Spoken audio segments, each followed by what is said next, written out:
student, I am Priyanka and you are watching Vedanta classes. What is your today topic? तो आज का topic है fuels. Fuels यानी ईंधन। ईंधन यानी जो हम लोग क्या करते हैं, उसे यूज करते हैं। फ्यूल्स को यूज करते हैं ना आप लोग। तो फ्यूल्स के बारे में आप लोगों को क्या पता है कि फ्यूल्स कहाँ से आते हैं, कैसे आते हैं, इनकी मैन्युफैक्चरिंग कैसे होती है, या फिर नेचुरल मेथड से कैसे हम लोग को मिलते हैं। तो मैं इस वीडियो में फ्यूल के बारे में बताऊंगी, अबाउट फॉर फ्यूल। ठीक है, तो आज के वीडियो में मैं फ्यूल के बारे में बताऊंगी और मैं फ्यूल लिखी हुई हूँ। तो फ्यूल के बारे में यू लिसन केयरफुली। आप लोग ध्यानपूर्वक ऐसे भी सुनते ही हैं एंड सुनेंगे भी। तो फर्स्ट है what mean of fuels. Fuels का मतलब क्या होता है? तो फ्यूल्स का मतलब होता है वैसे मैटर या वैसे पदार्थ जिसे जलाने पर क्या होती है, ऊष्मा मिलती है, यानी हीट होता है। जिस पदार्थ को हम जलाते हैं और जिस पदार्थ को जलने पर हमें ताप मिले, हीट या ऊष्मा मिले, जिसे हीट मिले, हीट यानी ऊष्मा मिले। तो जिस पदार्थ को जलने पर जो हमें ऊष्मा मिलती है यानी हीट मिलती है, तो उसे हम क्या बोलते हैं, फ्यूल्स कहते हैं। ठीक है, जैसे आप लोगों ने लकड़ी ये सब को जलाते होंगे तो उससे क्या होती है, उसमें से जलाने पर क्या निकलती है, उसमें से ऊष्मा निकलती है ना, उसमें से हीट क्या होते हैं, फ्री होते हैं ना, हीट निकलते हैं ना। तो फ्यूल्स का मीन्स यही होता है कि फ्यूल्स वे मैटर्स होते हैं या वे पदार्थ होते हैं जिन्हें जलाने पर हमें क्या मिलती है, ऊष्मा मिलती है।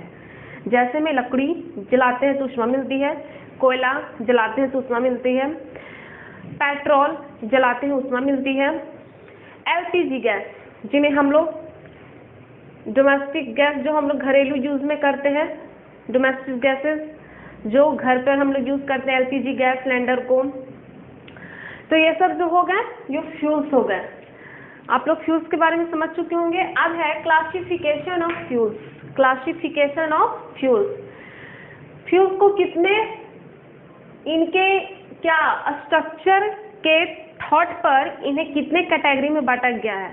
फ्यूल्स का स्ट्रक्चर अलग अलग होता है। जैसे आप सॉलिड में आप लोग क्या करेंगे, लकड़ी, लिक्विड में आपका क्या आता है, पेट्रोल, एंड गैस में आपका क्या आता है, तो कोल गैस ये सब हो गए, वाटर गैस ये सब हो गए, तो ये सब आते हैं। तो इन्हें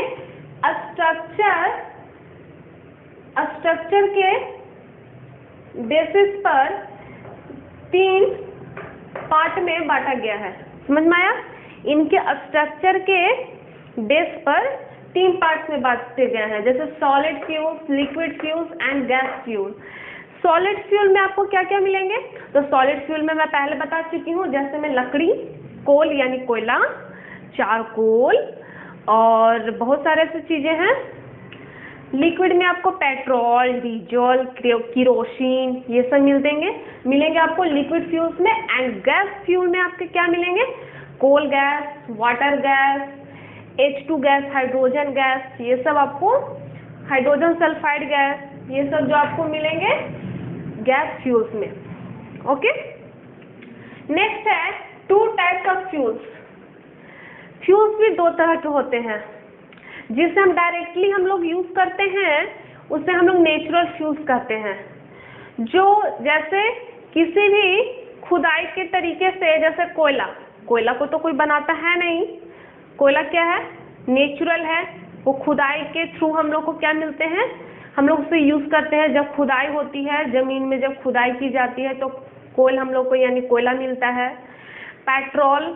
पेट्रोलियम जिसको कहते हैं, नेचुरल तरीके से पेट्रोलियम मिलता है, फिर इसको रिफाइंड करके केमिकल मेथड के द्वारा उसे रिफाइंड करके पेट्रोल बनाया जाता है। नेचुरल गैसेस में आ गए हाइड्रोजन सल्फाइड ये सब आ गए, ये मीथेन गैस आ गए। तो ये सब नेचुरल गैस ये सब जो हो जाते हैं वो नेचुरल फ्यूल्स कहलाते हैं। ठीक है, कोयला, पेट्रोलियम, नेचुरल गैस, ये सब नेचुरल फ्यूल्स में आते हैं। अब सेकेंडरी है मैन्युफैक्चर्ड फ्यूल्स।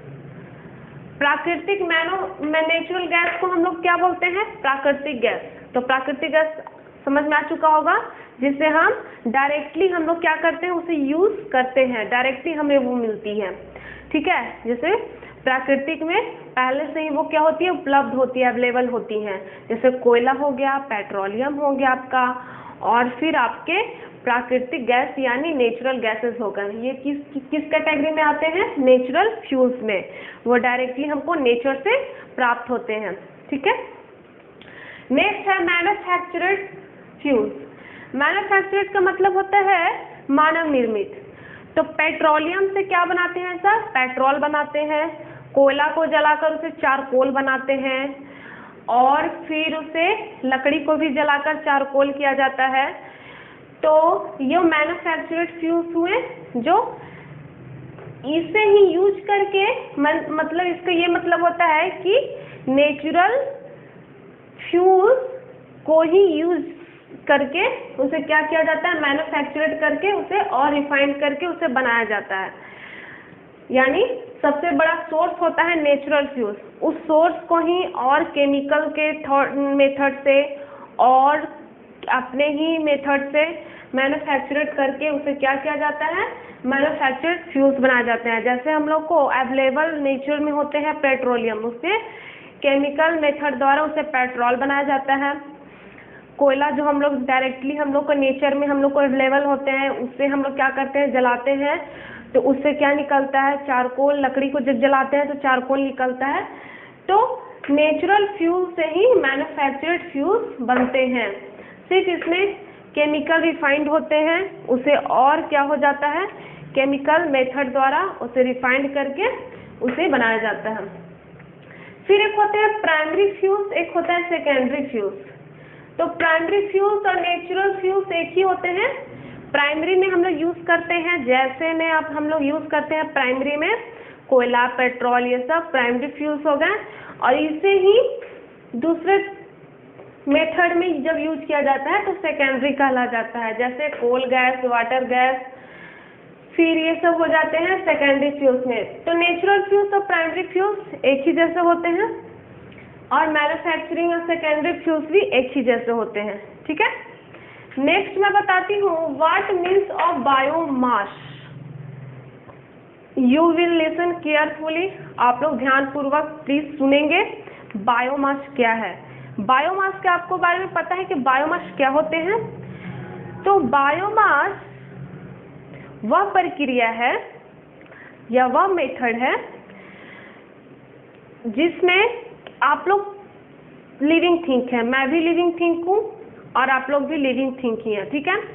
आप लोग में अवेलेबल, हम लोग में जैसे हम लोग ह्यूमन है, तो हम लोग में क्या होते हैं? अवेलेबल होते हैं किसी जलने का, मतलब एक ईंधन के रूप में भी हम अभी खड़े हुए हैं, ठीक है। इसमें से भी हम लोग की उष्मा निकलती है। जब किन्हीं की डेड होती है तो जलने पर क्या होती है? ताप निकलता है ना, उसमें से उष्मा निकलता है ना, हीट होता है।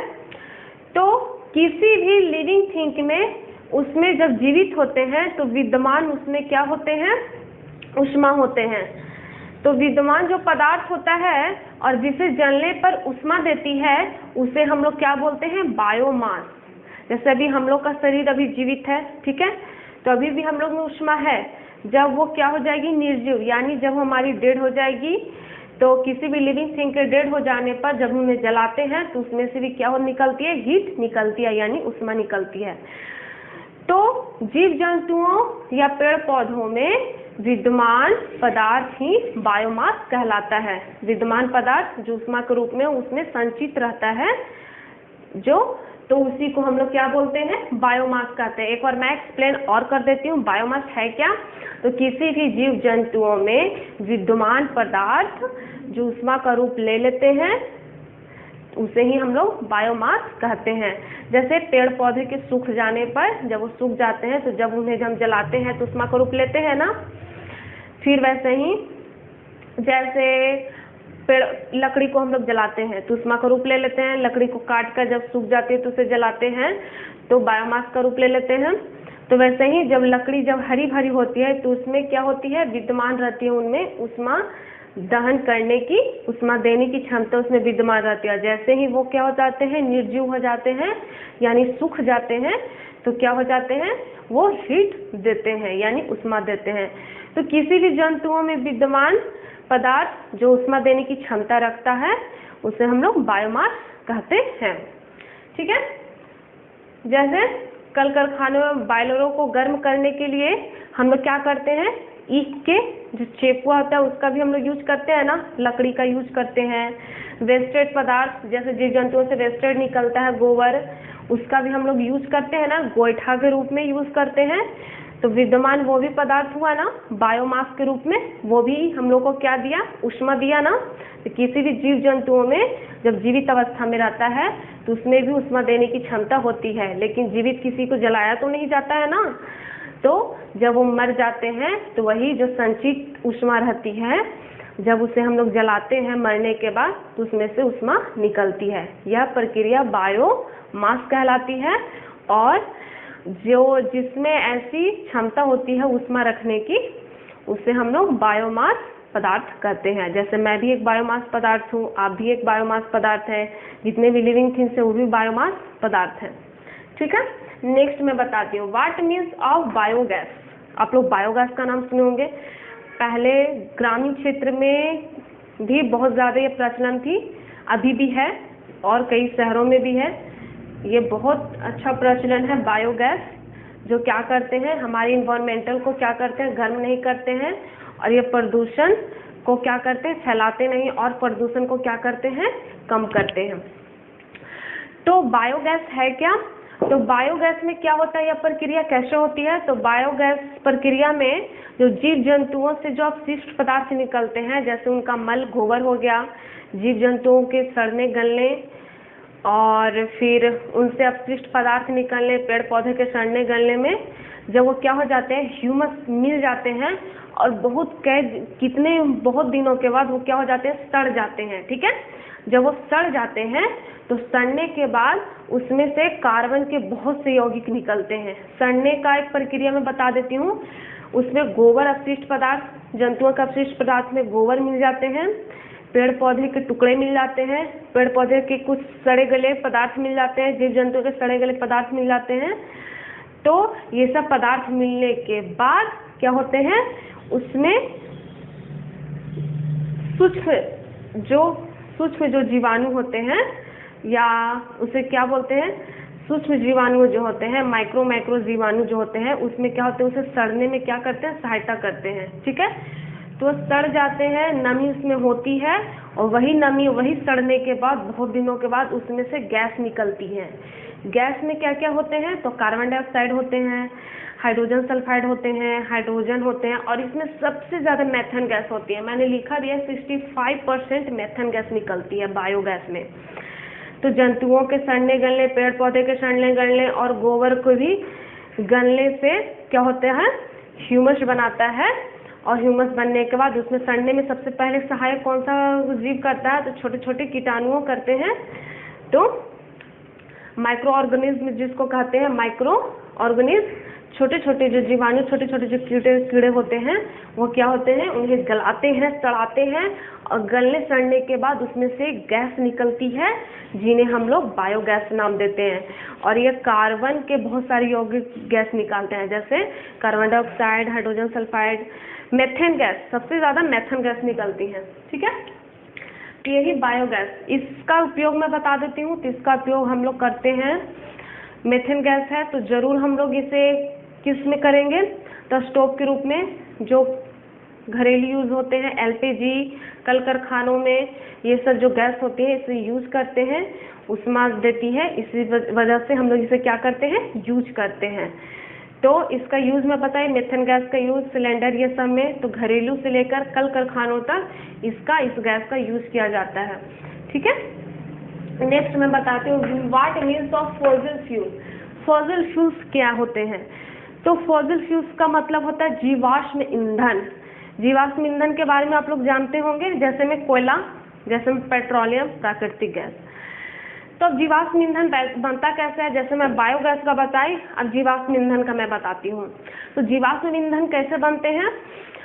तो कभी भी हम लोग की प्राकृतिक आपदा आती है जरूर। प्राकृतिक आपदा में जैसे भूकंप हो गया, सुनामी हो गया, ये सब आपदा आती रहती हैं, ठीक है। तो ये सब आपदा आने के बाद बहुत सारे जीव जंतु मर जाते हैं, बहुत सारे क्या मर जाते हैं, जीव जंतुओं के साथ साथ हम लोग जैसे पर्सन, मतलब जीव जंतुओं के साथ साथ पेड़ पौधे भी सड़ते गलते हैं, टूटते हैं। तो जीव जंतुओं के साथ साथ पेड़ पौधे भी क्या हो जाते हैं, बहुत अंदर परत में दब जाते हैं, पृथ्वी के अंदर बहुत दब जाते हैं। तो अंदर दबने के कारण क्या होता है, उसमें से क्या होता है, ऑक्सीजन से इनका संपर्क टूट जाता है। ऑक्सीजन से संपर्क टूटने के बाद इसमें से जो विद्यमान इनकी नमी भी होती है वो ज़्यादा अंदर पृथ्वी के अंदर, धरती के अंदर दब जाने के बाद तो क्या हो जाती है, वाष्पीकरण जो होता है, जो जल भी होता है वो भी क्या हो जाता है, दब के निकल जाता है। तो पूरी तरह वो सूख जाती हैं। सूखने के बाद वो क्या होती हैं, बहुत लाखों वर्ष के बाद ये क्या बन जाते हैं, ईंधन के रूप में बन जाते हैं। ईंधन में क्या क्या क्या बनते हैं, तो कोयला बन जाते हैं, पेट्रोलियम बन जाते हैं और प्राकृतिक गैस का निर्माण कर देते हैं। मैं एक बार और एक्सप्लेन कर देती हूँ फॉसिल फ्यूल के बारे में। तो फॉसिल फ्यूल होते क्या हैं, जीवाश्म ईंधन होते क्या हैं? तो जीवाश्म ईंधन वह प्रक्रिया है जिसमें क्या होते हैं, लाखों वर्ष पृथ्वी के अंदर दो परतों के बीच या दो चट्टानों के बीच जीव जंतुओं के सड़ने गलने, पेड़ पौधे के सड़ने गलने, जीवाश्म उनके क्या होते हैं, दब जाते हैं। दबने के कारण इनका ऑक्सीकरण नहीं होता है और वह लाखों वर्ष के बाद क्या बन जाते हैं, फॉसिल फ्यूल्स यानी जीवाश्म ईंधन बन जाते हैं, जैसे में कोयला, पेट्रोलियम और प्राकृतिक गैस। तो आज का टॉपिक मैं इतना सारा मैं बता चुकी हूँ आज। तो आई होप आपको ये वीडियो ज़रूर पसंद आया हो। So please do like, share and subscribe. Be safe and stay home. Thank you.